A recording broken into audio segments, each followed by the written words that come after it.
Hello and welcome to the European Report. Here we are once again in the heart of Europe, in the European Parliament here in Brussels. And in today's programme we are going to be discussing the historical move taken by the European Parliament to recognise the attack on the Christian community in the Middle East as a genocide, and we'll be discussing what does this mean now. In today's programme I'm joined by the founder and director of ECI, the European Coalition for Israel, and the sponsor of this programme, Tomas Sandell. And it's an absolute pleasure to have Lars Adaktusson, MEP, Swedish MEP and former broadcast journalist, and also Rima Tüzün, who is the head of foreign affairs at the European Syriac Union. So welcome to the programme. I'll first start off with you, Lars. Now you've got a very distinguished career as a broadcast journalist. You covered the Middle East. How has your journalism shaped your politics here in the European Parliament? Well, that's a good question. I think I bring a lot of good experiences from the media sector into my work here in the Parliament. I've been, as you mentioned, I've been a foreign correspondent for quite many years. I've been based in different places around the world, so I have the interest and the knowledge, hopefully, when it comes to foreign policy, and I also have the skills when it comes to, and the knowledge when it comes to communicate, and that's also something that I feel very much in politics. There are similarities on these areas when it comes to the media sector and politics. So it's quite good background actually to go into politics from the media. And I have actually a few other colleagues here in Parliament who have the same background, so it's not that unusual. Superb. So you're doing incredible work here. And Thomas, you've been very much involved in this campaign to get people to wear the Jewish kippah or skull cap in support of solidarity of the Jewish community, particularly those in France.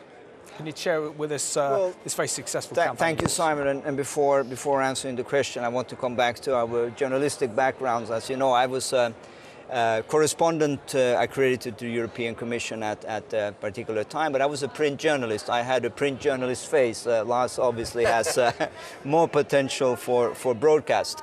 Nevertheless, the last week of January was very special for us. In the aftermath of what happened in Marseille with the stabbing of this Jewish teacher, and the calls then to the Jewish community to say, well, let's not wear a kippah anymore because this is too dangerous. As we said already in last program, we felt this is the time when we should do like the King of Denmark did during the Second World War and said, you know, if the Jews are to wear a yellow star, we will all wear a yellow star. So we said, let's all wear a kippah this particular week. And we were walking around here in the hallways of the European Parliament with kippahs, and many members wanted to show solidarity with the Jewish people and put on a kippah and made statements in support of the Jewish communities, including the President of the European Parliament, Martin Schulz, and this is something that we are very grateful for. Fantastic. And it's a pleasure today to have Rima on the programme. Rima, can you share something about your background? And you are here representing the Christians who are being persecuted in the Middle East. First of all, thank you very much for inviting me. And my organization is called European Syriac Union. Basically, Syriac means for us, our people called Chaldean, Assyrian, Aramean, Babylonians. And we are the people recognized for as Christianity, so we are very bound to our Christianity. And we are actually representing Christianity in the Middle East. And as European Syriac Union, our main work here in Europe is to represent the needs and to speak about the situation of the Christians in the Middle East. And we have a function as a lobby organization, and it's very important for us to be the bridge, really to get out what is happening on the ground. also what efforts have our people in order to be recognized as a people. We are indigenous people of the Middle East, but unfortunately now we became a minority, a religious and an ethnic minority. So it's a struggle, and it's very difficult because although we are Christians, the main difficulty we have is really to get the ears of the Christians in the Western world. And this makes us, of course, very keen to do more and more. The latest situation, I think we see there is a little bit of change. There is a more interest to really do something because we are now facing a serious situation, which is the eradication of Christianity in the Middle East. And although we are a lobby organization, but also since 3 years we are providing a lot of humanitarian aid.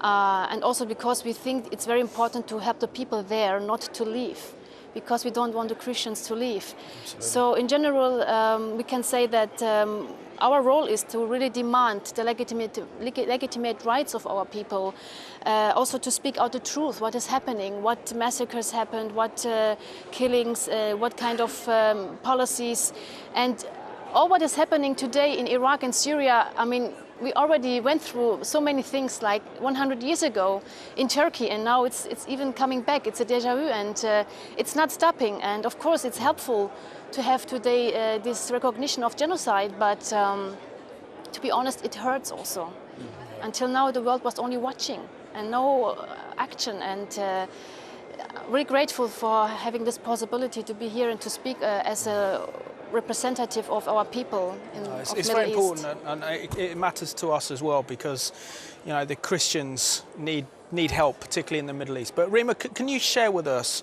your experiences and what you've seen and what's happening to your people both in Iraq and in Syria at the hands of ISIS?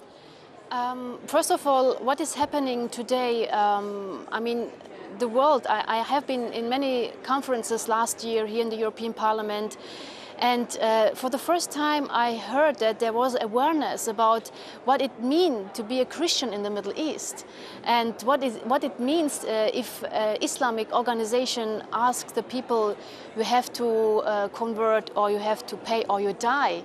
These were words even not known by the Western Christians. And now you see this symbol, the Nasrani symbol, which means Christian. It has become a logo for many Christian organizations. And now we know what is happening against the Christians. The first time when it happened in Iraq and in Syria through ISIS, when they attacked our places, our homeland, like the Nineveh Plain and Mosul, it became a definition for us. But as I said, it's not happening from now, from 3 or 5 years ago. What was happening in Iraq is actually that from 2003, in the name of democratic transition, more than 1 million Christians had to flee Iraq. And it's not from ISIS. From ISIS we know that maybe 400,000, but where is the other million? So we have to ask another question. And to be honest, when I have Tom here, I mean, it's very important. He's advocating for the Jewish. Why? Because they need to have support. And I have to give here an example. I mean, what happened to the Jews in the middle of Europe? A genocide. But even when they went back to Israel, how they were able to stay all these times and to resist? Because they were able to defend themselves. And they were not relying to anyone to come and to protect them. And this is the only reason why Israel is in this position. And we have to ask ourselves now in Europe, what is our responsibility against the Christians? I mean, ISIS, they came, they attacked us, they took out everything from us. They make it very obvious what was all these years happening. You see, it became a picture in front of our eyes. It was more clearer, but it was happening all the time. So there we have to ask why, and what is now the need, what we need to do now. And I'm very happy with the questions you have, because it is really about all of us. It's not only about the Christians in the Middle East anymore. Because it arrived in Paris, and yes. I can say if the Christianity is weakened in the Middle East, it means that in Europe it is almost gone. Absolutely. And Lars, I want to bring you involved in this conversation because you've been instrumental in getting what's happening to the Christians in both Syria and Iraq at the hands of ISIS recognised as genocide, and getting the European Parliament to recognise that, which is a very, very powerful statement, not only to ISIS but to the rest of the international community. Can you share how you achieved that, and where do we go from here? It has been a process, of course, and my commitment started back in the beginning of the election campaign 2014, and I wrote about this in Swedish in a Swedish context, and I got a lot of reactions, from people who didn't know how bad the situation is. So I started to focus on this together with my office and my staff, and we found out also when I came into the Parliament that this issue was not on the agenda, right? So we tried to, in the first stage, to press for a safe haven in northern Iraq in order to get some kind of at least temporary solution in order to get it possible for people to stay in the region, not to be forced away.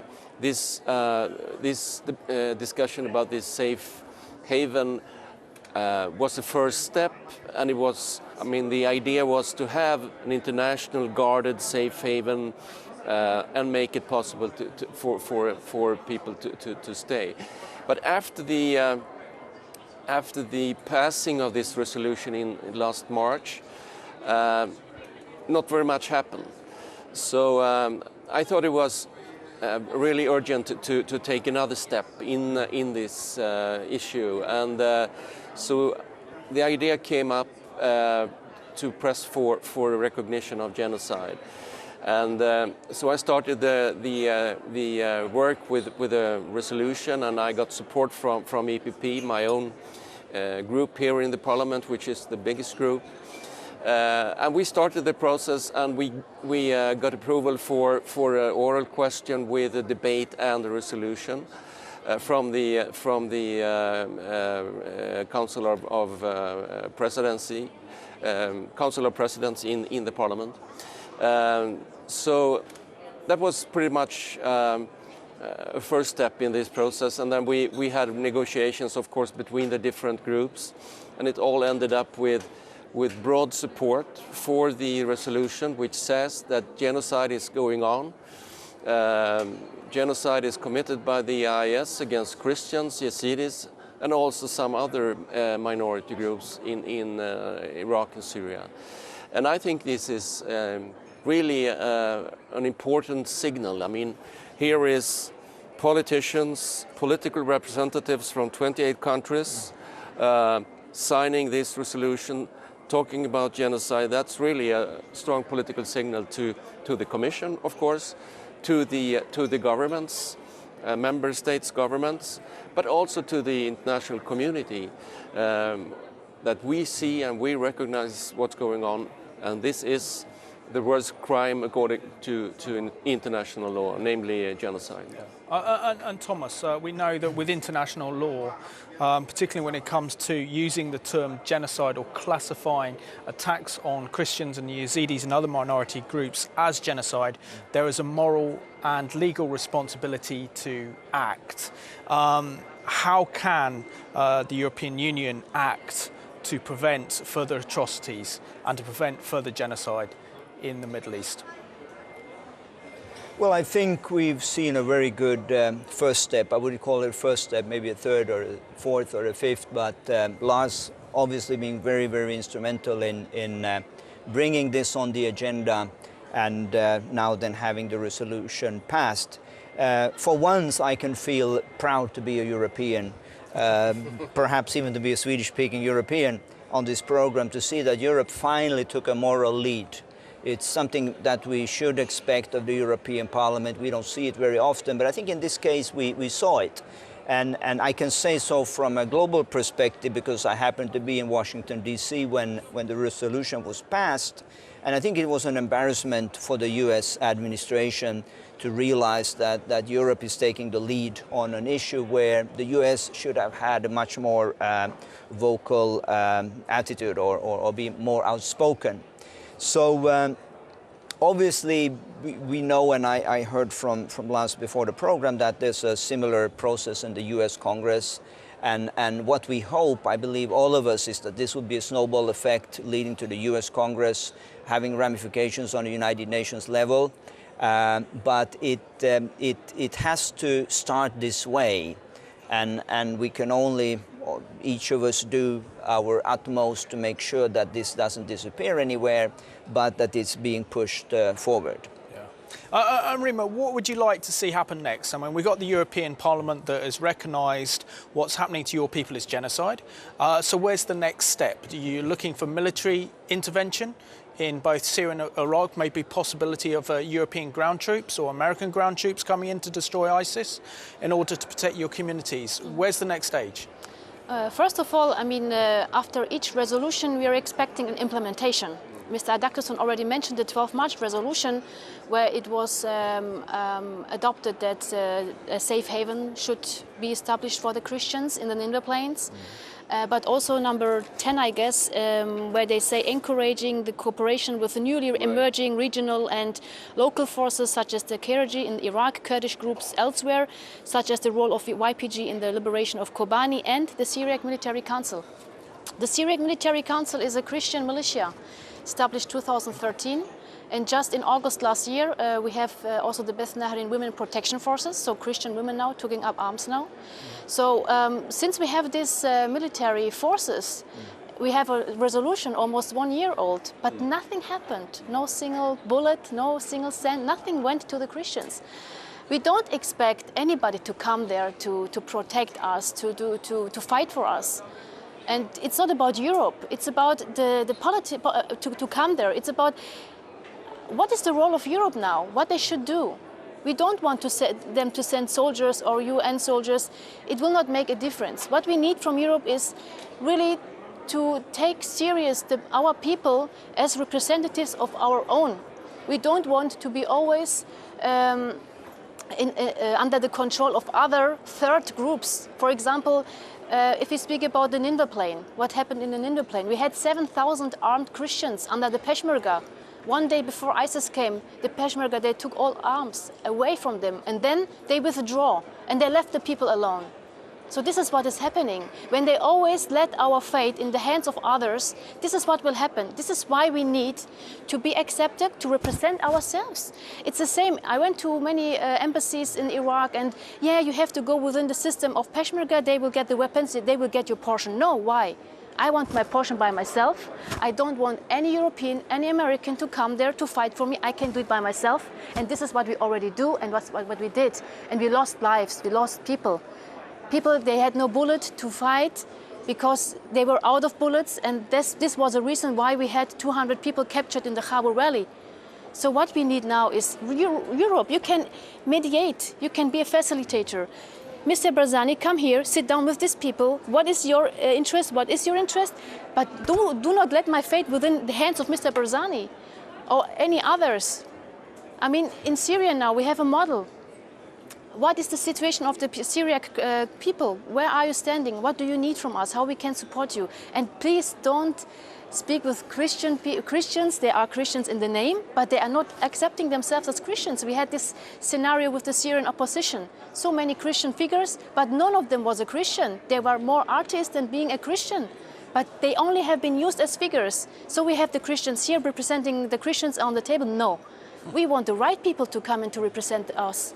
When we have these people, and if you ask us, we will provide you these people.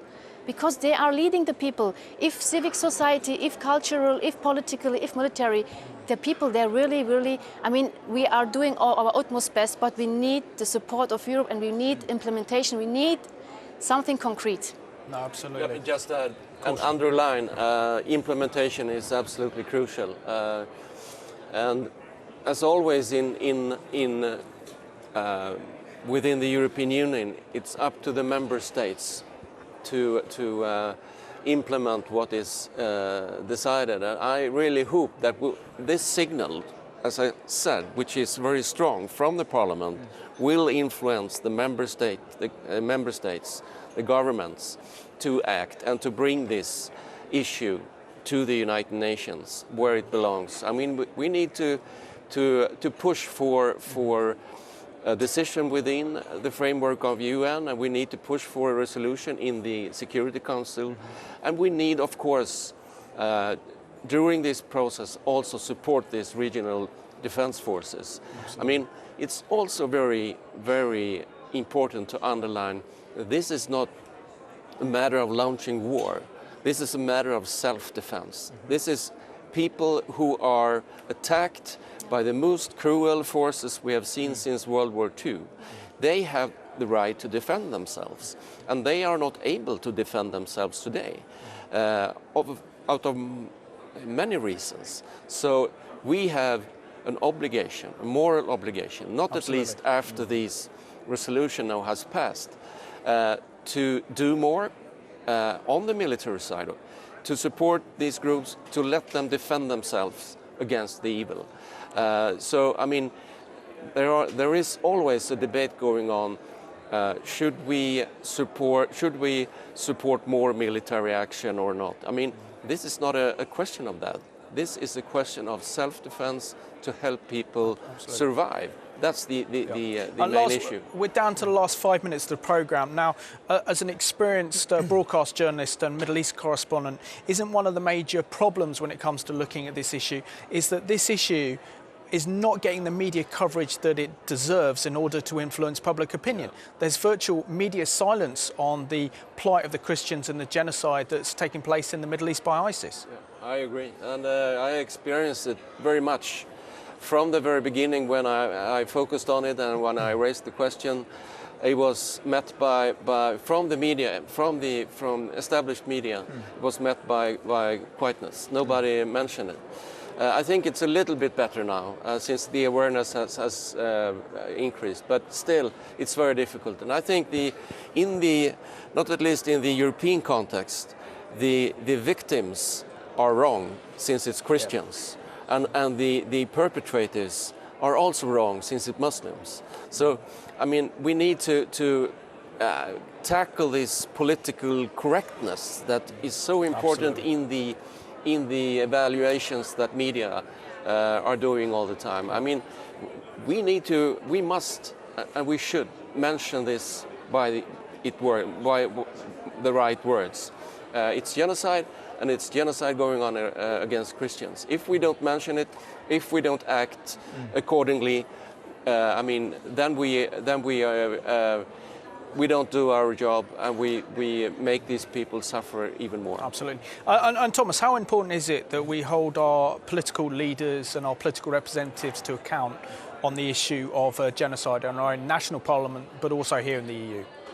I believe it's absolutely crucial that civil society will speak up. And when we see that there has been changes taking place in society, it has always come from courageous voices such as Lars and Rima and others, but we all have a responsibility. I'm sitting here thinking about Bono, how he raised the issue of poverty in Africa and the need to work together to overcome this evil.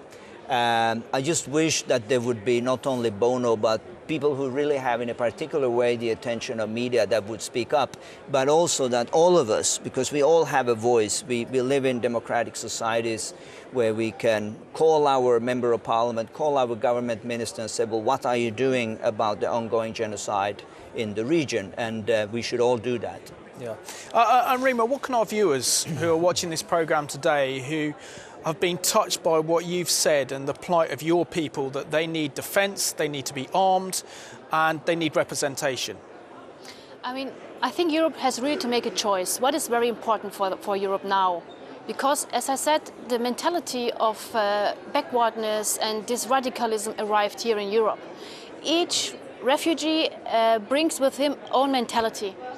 And if we cannot really change it in the heartland, it will a core problem for us. And Europe has really now to decide what is more important. Is it really the economical benefits of having oil and gas and things like that, or is it really the human being, our Christianity, what makes us human beings and different from these barbaric people?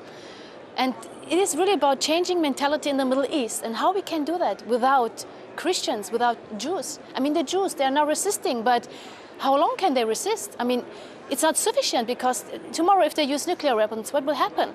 So both are very, very needed, the Jews and the Christians, to live there, to stay there. And therefore, it's really now about Europe to decide what is crucial, because what will happen in the Middle East, it will affect us here in Europe. And this is what I can say, and I'm really looking forward to work with Mr. Adaktusson. He's really very keen to help our people and many others in the European Parliament and in Europe, and I hope we can really have a better outcome, because it's not about any more watching. I mean, I'm very grateful for these kind of programs, because this makes awareness within our Christian community in Europe, so that we all go out and ask our MPs or MEPs to do something, to change something, and not anymore only watching. And really, what is more important, the people or the money? I don't know what to say. That's a good question to leave. So